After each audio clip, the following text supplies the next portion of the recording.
dia a todos, sejam muito bem-vindos, iniciando mais um ano, que esse ano possamos, principalmente dentro de nós mesmos, nos renovar, né? Então, convido todos a fecharem os olhos, a lembrar da presença do nosso Mestre amado Jesus, aquele que esteve até aqui para nos trazer o seu ensinamento de amor, de paz, de compreensão. E que toda essa paz que envolve esse nome possa chegar até os nossos irmãos que se encontram nos leitos dos hospitais, todos aqueles que passam por provações físicas, espirituais, que todos eles possam receber essa paz, esse amor. E lembremos também dos nossos irmãos necessitados que se encontram com fome, distantes dos seus familiares, nos asilos, nos presídios, que todos possam sempre lembrar dessa presença e lembrar do convite que, independente a hora, todos nós somos convidados a estar junto a Ele. Lembrando que muitas vezes achamos que o mal está no outro, que o problema é o outro, mas nos ensina Jesus a nos modificar, a ter a coragem que muitos cristãos tiveram de renunciar o materialismo, a ambição e seguir o seu chamado.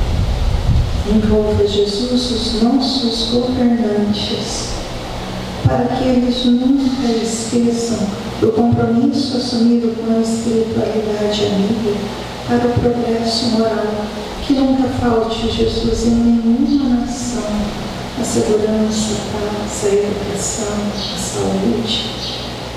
Enfim, Senhor, que neste dia, nesse ano que inicia, possamos renovar todas as nossas energias, renovar os nossos hábitos e buscar sempre o amor e a solidariedade. Que assim seja. No dia de hoje, nós temos a nossa irmã Maria Luísa, que irá nos trazer a preleção. Seja bem-vinda, Maria Luísa. Bom dia a todos. Hoje de manhã cedo a garganta não colabora com a gente, né? Por mais esforço que a gente faça, tá? Então, e eu estou aqui, na primeira palestra do ano, enfrentando aqui à frente, porque o mês de janeiro é o mês que todo mundo está viajando, todo mundo está visitando parentes, então o pessoal da casa tem que pegar. E aí eu falei, meu Deus, para o começo de ano, qual seria a mensagem que nós poderíamos pegar para nós, né? Trazer para nós? Aí, olhando esse livro aqui do irmão X, Pontos e Contos, eu achei um tema interessante para os nossos dias de hoje, que ele vem abordar o começo do apostolado, né, dos apóstolos de Jesus. Então, estando voltando de Sidom, Jesus e os seus apóstolos, em companhia dos apóstolos, mas ainda estava naquele início que Jesus estava passando para eles toda a mensagem do reino dos céus. Eles ainda eram pessoas assim que eles não tinham aquele esclarecimento aberto para os ensinamentos de Jesus, né? Mas então eles pararam lá, certo, para descansar, né, muito calor, e aí então cada um começa a comentar sobre o acontecimento, o que havia acontecido com eles, os momentos que eles tiveram, assim, para ajudar alguém, de fazer alguma coisa. Tomara que falha, que está falhando. Vai ter.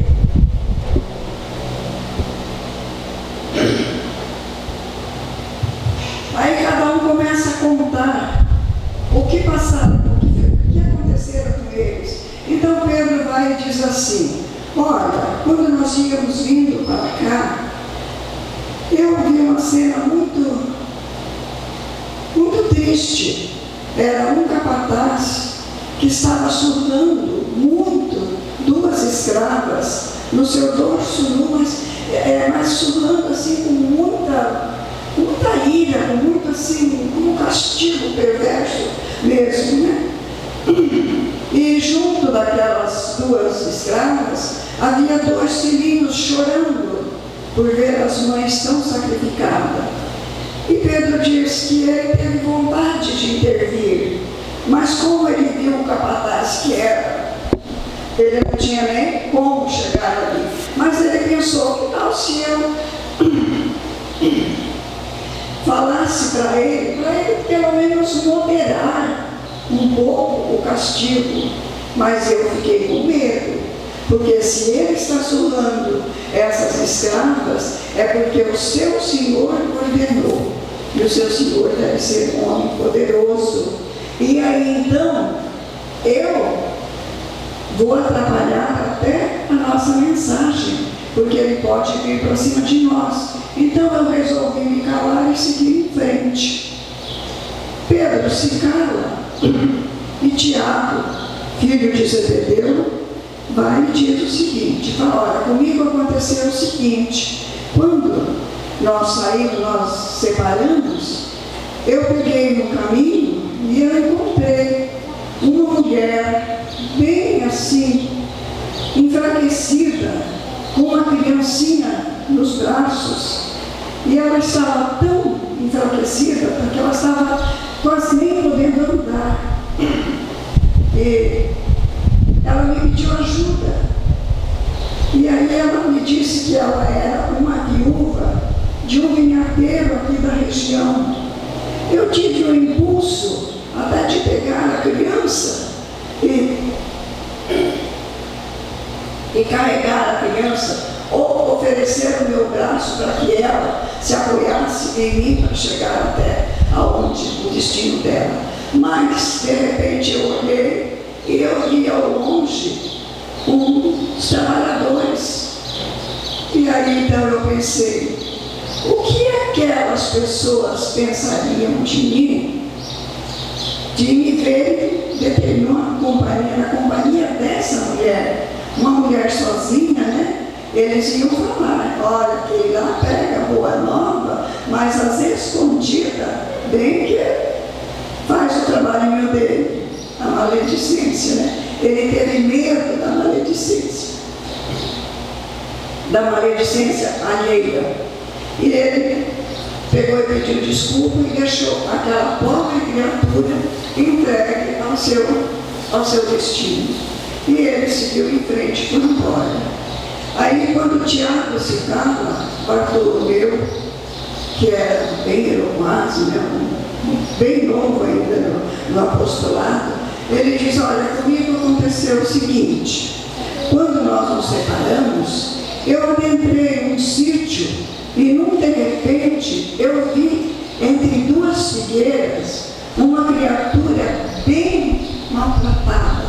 Eu me aproximei, eu vi que ele estava muito machucado pelo sangue que havia em sua roupa.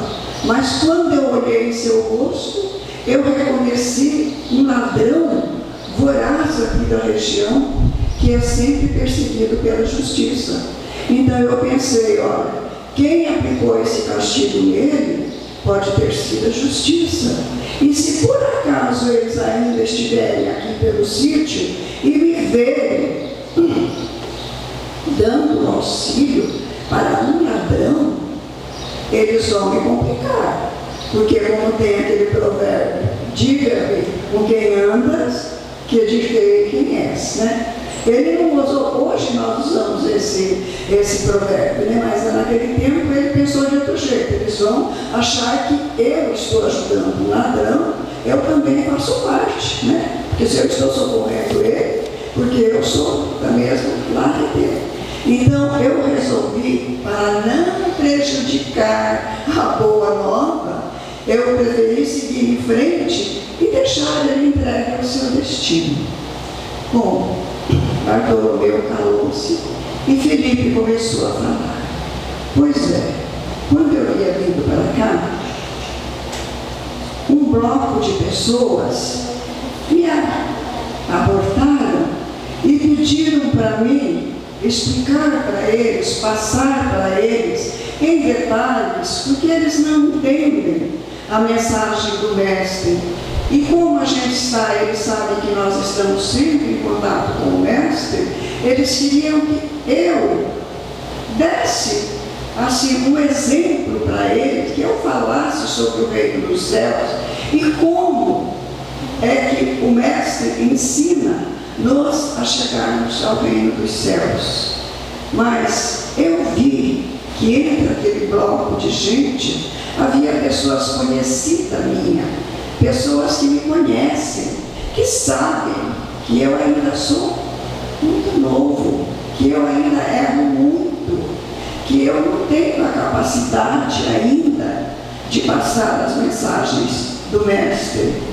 E eu fiquei com medo da crítica, porque o que eles iam falar? Esse era um menino ontem, um pescador, e hoje está aí ensinando como chegar ao reino dos céus. E eu tive medo da crítica e eu segui em frente. Aí todo mundo se cala, né? E Pedro vai e fala para Jesus da seguinte forma: Mestre, como nós vamos aplicar a boa nova para essas pessoas que nós temos inimigo em todos os lugares? Tudo que nós falarmos não vai servir de exemplo para eles. Qual é o que tu dizes, Mestre, que nós poderíamos fazer quando tal coisa acontecer novamente conosco? Aí o Mestre se cala e fala da seguinte forma para eles.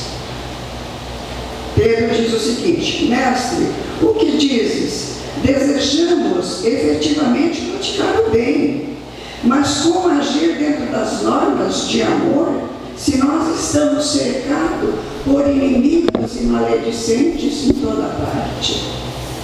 Aí o amigo celeste considerou e brevemente respondeu: Pedro, todos os fracassos do dia constituem a resultante da ação de um só adversário que muitos acalentam.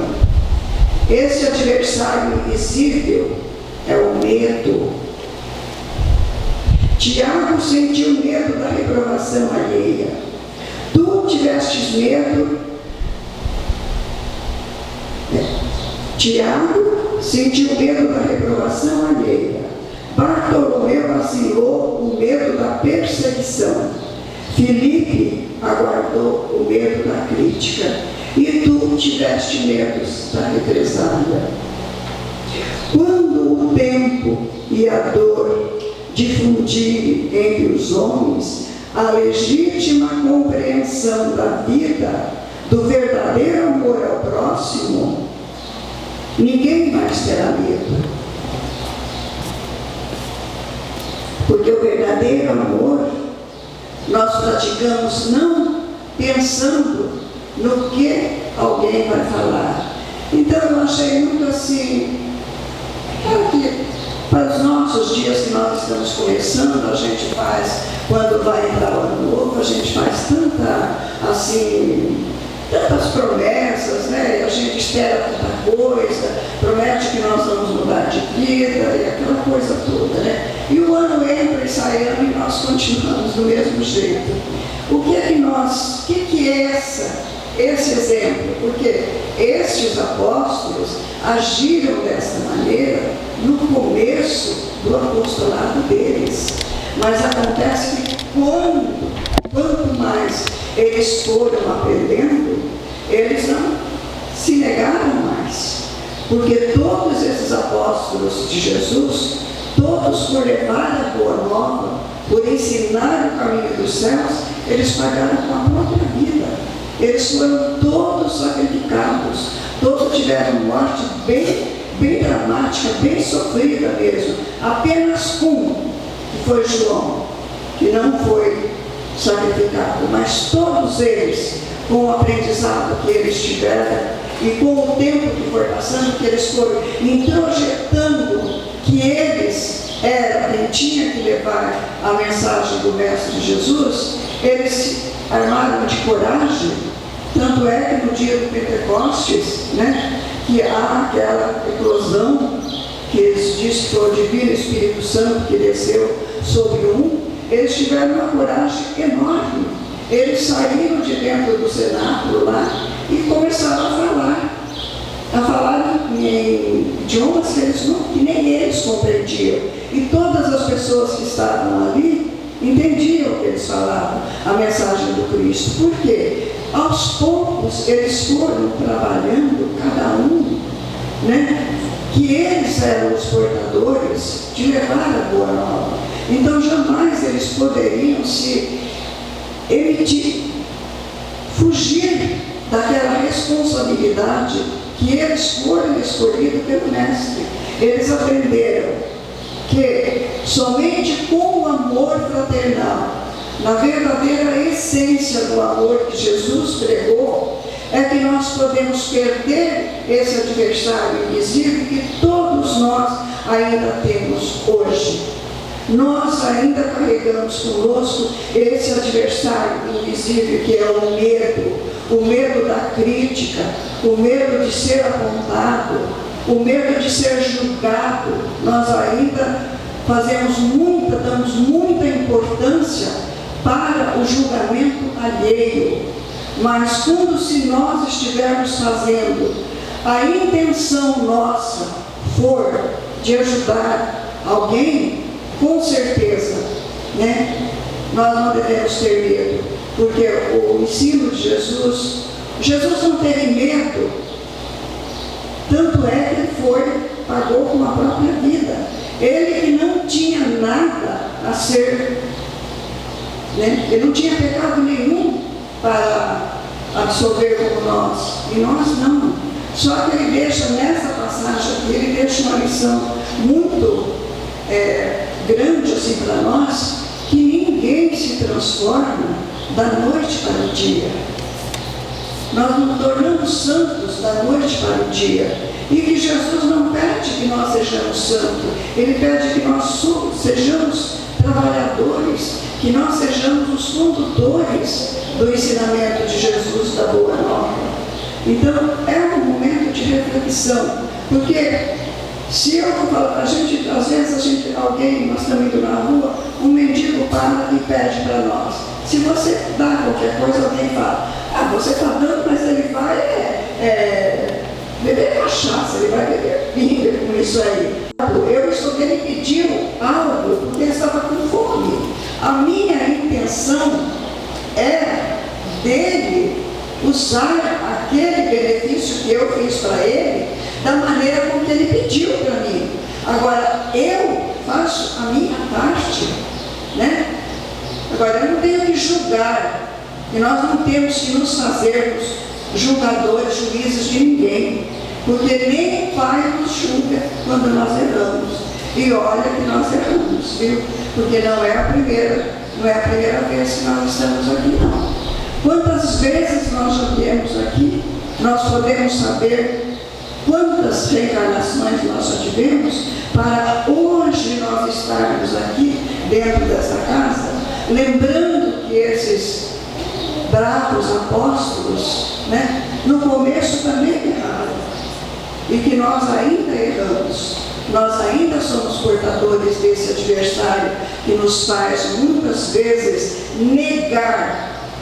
Se vê que hoje, nos nossos tempos, está um pouco difícil, nós não podemos ser como eles eram, porque antigamente não existia tanta má fé como existe hoje, né? Hoje existem aqueles mendigos de profissão, mas não é por um que nós vamos julgar todos. E quando nós fizermos algo para alguém, que nós façamos consciente daquilo que eu estou fazendo em benefício daquela pessoa, daquele espírito. Porque Jesus, ele não ensinou para o ser, ele ensinou para o espírito. Ele veio para passar a mensagem para o espírito. Então nós temos que pegar essa reflexão como um aprendizado, porque seus apóstolos erraram tanto no começo, nós estamos errando há quantos centenas de anos nós estamos errando. Será que não chegou o momento de nós pararmos e fazer uma reflexão para esses próximos dias, esses 360 e já não é mais 365 dias, né? já passou 4 dias?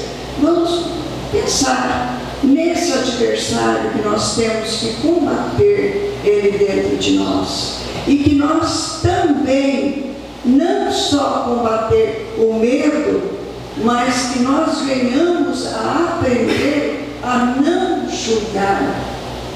A não julgar. Porque muitas vezes nós nos colocamos no julgamento como juízes, né? Nós estamos muito com medo do que falam de nós, mas nós não temos medo de falar alguma coisa de alguém. É como aquela passagem que Jesus diz: você quer tirar o cisco do olho do seu próximo, mas não tira a trave dos seus olhos. E nós, infelizmente, ainda estamos com essa trave em nossos olhos, né? Então nós não temos só que combater o medo do pensamento dos outros, da acusação dos outros. Nós temos que trabalhar o medo das nossas acusações. Quando nós acusamos, quando nós nos tornamos juízes de alguém, dos erros de alguém. Porque quem é? Quando se fala assim, olha, se o padre, ele tivesse medo, ele tivesse feito como Felipe, ele tem medo de subir lá no altar para rezar a missa, porque às vezes ele tem uma vida meio pregressa e todo mundo sabe. Se ele tivesse medo do julgamento, ele nunca subiria lá no altar para rezar a missa. Mesma coisa é o pastor da igreja. Ele não é uma pessoa isenta de erros. Se ele fosse pensar, não, eu não posso ir porque eu não sou digno de falar em nome de Jesus, eu não sou digno de passar alguma coisa para alguém, então todas as igrejas evangélicas fechariam. E se alguém não viesse aqui falar, passar alguma mensagem, tivesse medo da reprovação alheia, todos os centros fechariam. Porque ninguém busca a perfeição de ninguém. Se nós fôssemos buscar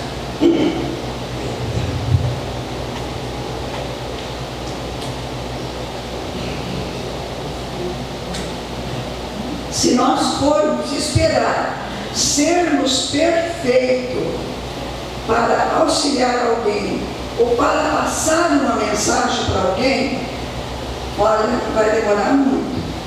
Porque se perfeitos fôssemos, nós não estaríamos aqui num planeta de provas e expiação. Por que é que nós estamos aqui? É uma pergunta para que cada um responda. Por que nós estamos aqui? Se eu for esperar alguém perfeito subir aqui e falar, passar a mensagem para vocês, vocês vão ficar sem mensagem. Porque a perfeição ainda não existe. Tem espíritos que já fizeram essa trajetória, essa evolução, mas nós ainda estamos caminhando, né, em busca do aprimoramento nosso. E com esse aprimoramento, com certeza, um dia nós chegaremos à perfeição. Mas esperar para nós levarmos a boa nova, nós sermos os condutores do Evangelho de Jesus, se nós esperarmos a perfeição, nós vamos parar no caminho e vão colocar o livro ali e falar: não faço mais, não falo mais, porque eu não sou digno, eu não sou perfeita, eu tenho meus erros e tudo mais. Ok, eu tenho meus erros, como todo tem. Errar, todos nós erramos. O importante é que nós venhamos a admitir os nossos erros, nós venhamos a compreender que nós somos ainda espíritos falíveis, que nós estamos aqui para nos aperfeiçoarmos, que a Terra é uma escola, que nós viemos aqui nessa escola. Nós vamos nos sentirmos mal por estar aqui? Não, vamos dar graças ao Pai que nos dá essa oportunidade de redenção, para que nós procuremos acertar os nossos caminhos. Nós falamos muito em caridade. O que é a caridade no nosso sentido? É dar um pão a alguém? Dar um agasalho para uma pessoa? Não. A caridade muitas vezes está na exemplificação nossa, que nós podemos passar para alguém. A caridade é mais uma solidariedade.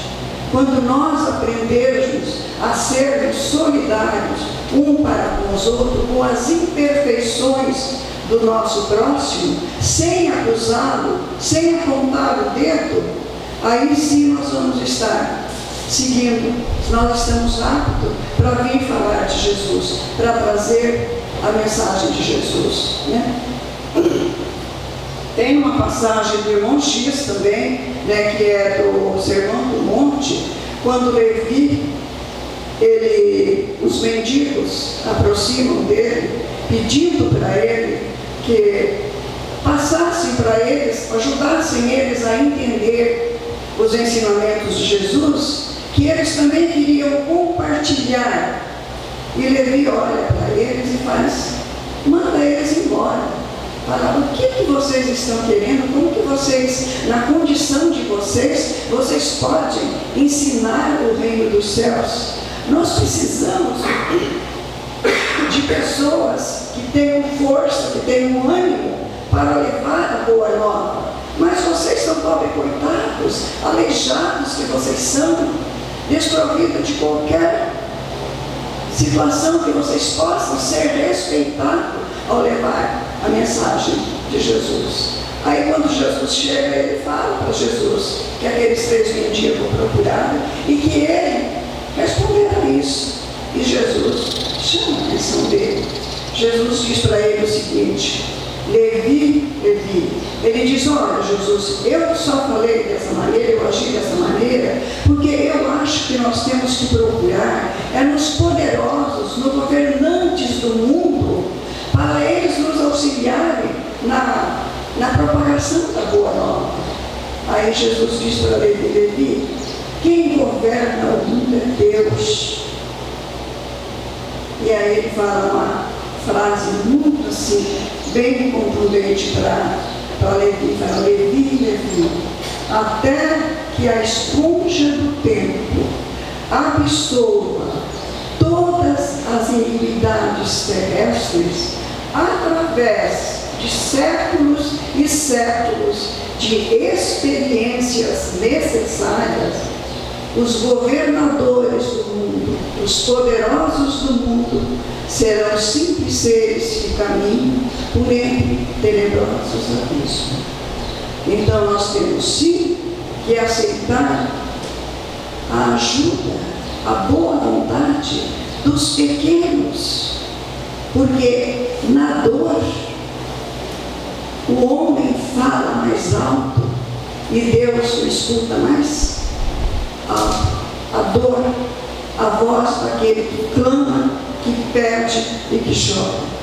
Então não podemos descartar nenhum daqueles que nos procuram para levar a mensagem de Deus. Nós temos tanta exemplificação de pessoas tão poderosas, tão iletradas, que estão fazendo coisas assim tão absurdas, e vemos pessoas tão simplórias fazendo tanto bem, né? Como uma Madre Teresa de Calcutá, como Chico, né? Nós tivemos um exemplo aqui, o seu Hugo. O que o seu Hugo teve na vida dele? O seu trabalho. Mas ele não se importou.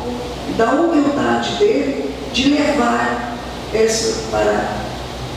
ensinamento, aquilo que ele achava que era certo.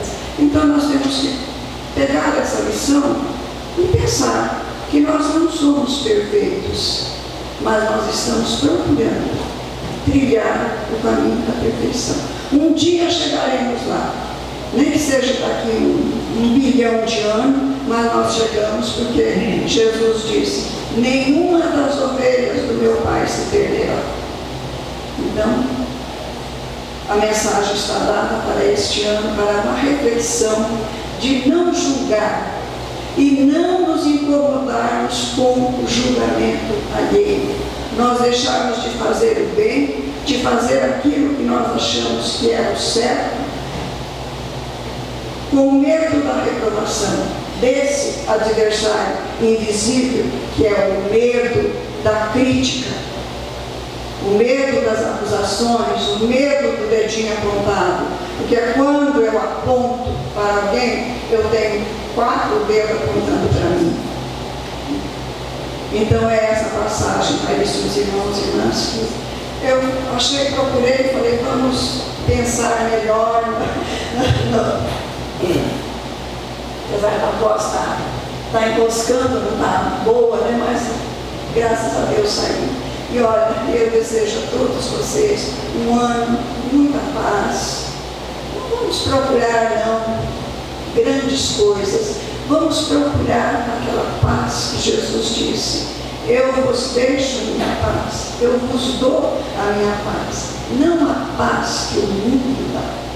Porque se nós formos procurar a paz do mundo, está difícil de encontrar, né? Porque a gente só ouve rumores de coisas ruins.